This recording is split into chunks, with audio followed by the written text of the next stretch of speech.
Welcome back. Hey, I'm still on the air. They haven't kicked me off. I guess someone's got to watch it for that to happen. And for those new to the channel, stay tuned and enjoy the ride. On today's episode, I am going to do the first in a multiple part series where I'm going to essentially give you some key insights, the cheat code into teachers. In the series, Why I'm Smarter Than Your Teacher.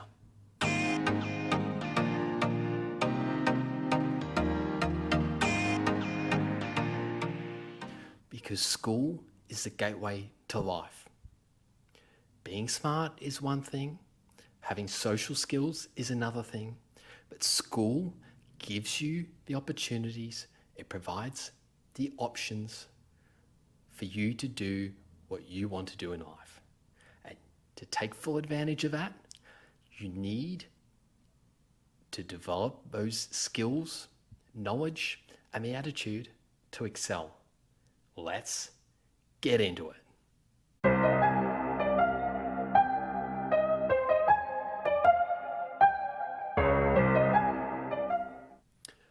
You are navigating a landscape of teachers, all with different personalities. This presents opportunities, but it also presents risks. You'll need to tailor your strategy to the type of teacher that you're dealing with in order to maximize the chances of you achieving your goals.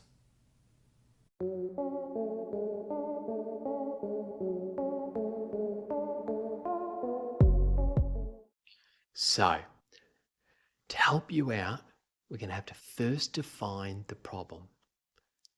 And in this case, we're going to classify the teachers into three groups.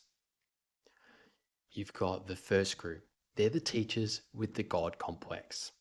You know the type, they've got the ego, and it results because of the situation that they find themselves in. They're in a position of power because of their position, and they fully exploit that.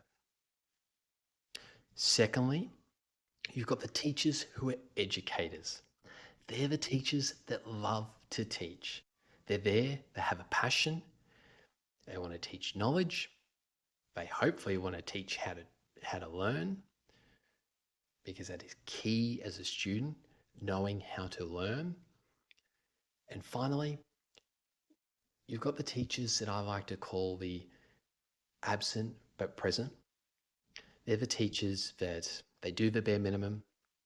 They're only a teacher because they had limited options and they weren't intelligent enough to do something that pays better. They're there because they have to be there because they really don't have any other options.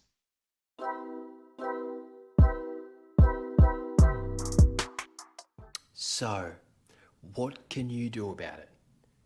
Let's go through some tangible actions, an approach that you can take. We'll start general and then we'll go more specific and tailor it for the particular teacher that you're dealing with. The first item on the agenda is shaping the impression. That is reputation management. You've got to be careful because I would focus your effort on those teachers who directly assess you, but teachers talk, so you've also got to be careful about how you interact with other teachers, even if they don't directly assess you. Either your good behavior or your bad behavior may flag and be passed on to other teachers, whether immediately or in the future. So you've got to be careful about that. And really, ideally, you want to make first impressions count. But if you don't have that opportunity because you've already had your first impression, then I guess you've just got to have to deal with that. But if you do have the opportunity to have a first impression, make that count, because a lot of people anchor They have a bias where they anchor on those initial interactions and then they'll judge you based on those. And they may even have preconceived notions of who you are as a person because of their interactions with other people. So you've got to take that into consideration.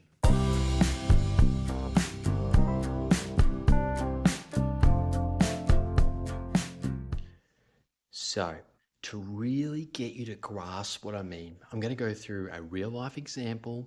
This was in the workplace and not the school environment, but you can apply what I'm going to tell you to the school environment. So, I had a supervisor who, through the nature of both of our work, we didn't see each other do essentially our day-to-day activities. So it was only the reporting of those activities as how they would build an appreciation of how well I was working, what I was doing, my effort levels, and that kind of thing. So the issue I had is because they didn't get to see me do the activities, they didn't get a true appreciation of how much effort and work was going into what I was doing. And the outcome, because the outcome can be constrained by the environment that you're in. So if you're in an environment that's very challenging and there's a lot of obstacles, you can put in a lot of work, a lot of effort, and not make a lot of progress. Whereas you could apply the less effort in a more inviting environment, an easy environment where things go your way and get a better outcome. But there's only so much that's in your control. So the issue I was having is they didn't have full appreciation of what I was doing. So I never changed my behavior at all. All I did was my interactions with my work colleague, so a peer, he would feed information to her and he would build that perception of how she was perceiving me. So he was applying the feedback. He was that independent party who was feeding information to her to change her perception of how I was working, how I was performing. So over a matter of, it probably was maybe weeks to months, she believed I had changed my work ethic, my approach, even my ability to get results. And the only thing that changed was his ability to fill that information void, to set some essentially, I wouldn't say like pre-program, but sort of some focal points for her to recollect, because it was a very hectic work environment, so there's a lot to consider. But we essentially didn't change at all what I was doing, but we changed her perception of what I was doing. And that was all through just communicating, reminding, and having a third party, someone else, setting the scene that was influencing her thought process. So that's something to consider that you could try in the school environment. But you need the right players. If you do not have the right players, it's not going to work.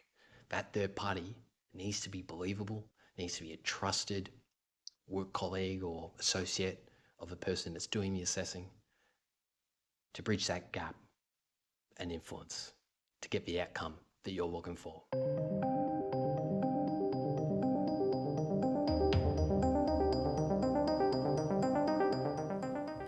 Your behavior. You need to consider how your behavior is going to be perceived. The actions and behaviors that you choose will influence how people perceive you, including your teachers. Now, some commonly held values in society are a willingness to learn and a willingness to try. So you need to choose actions and behaviors that live up to those values. Because if you do, it's going to set you on the right path. But you also have to be careful of the people you associate with. Because unfortunately, If those people aren't the best people in terms of the way they behave, you're going to be tarnished with that brush. But there's also an upside if you hang out with people that are well regarded, well respected, that reputation they've developed, that can sort of spill over to you. So it can work both ways. So, something to consider. We've started very high level, very generalized, and we'll get into tailoring the way you behave, the actions you choose, and your thought process for the 3 specific types of teachers that we're going to analyze.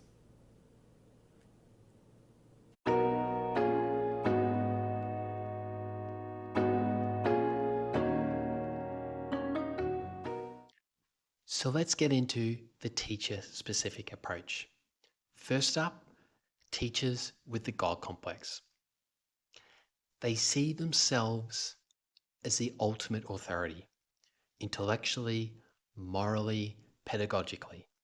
They crave validation and control. What they want to see. Deference. Respect their status, don't challenge them publicly. Intellectual mimicry. Echo their ideas, cite their work, adopt their framework. Performance loyalty. Show up, speak their language, and make them feel like their teaching is working. Now, for the reputation strategy. Become a star pupil by reflecting a worldview. Ask questions that let them elaborate, not ones that challenge them. Praise their lectures or insights in subtle ways. I've been thinking more about what you said on X topic. Now, for those that want to educate, they are mission-driven teachers. So they care about growth, understanding, and student empowerment. What they want to see is curiosity. Ask thoughtful questions. Show you're engaged with the material. Effort. Improvement over time matters more than perfection. Integrity. Honesty, collaboration, and a willingness to learn from your mistakes. For the reputation strategy, be the student who cares, even if you struggle. Reflect on feedback and show progress. Engage in discussions with genuine interest, not just for points. Now, on to the final group, teachers who are only there because they weren't good enough to do anything else. You know the type? We've all met one. These are teachers that are disengaged, they're bitter, they're resentful, they just go through the motions. They take it out on the students. What they want to see is minimal disruption, don't make their job harder. Basic competence, turn things in, follow instructions, don't cause drama. Occasional appreciation, a little gratitude goes a long way. In terms of the reputation strategy, be low maintenance but reliable. Don't try to over-impress, just meet their expectations cleanly. If you want a favour, ask respectful and sparingly. They honestly don't care. If it makes their job easier, they may comply and help you out.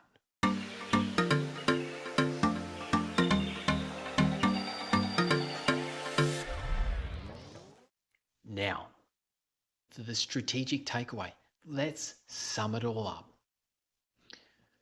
Your strategy is like a mirror. Reflect what each teacher wants to see, but make sure it aligns with your goals. You don't have to be fake, you just have to be adaptive.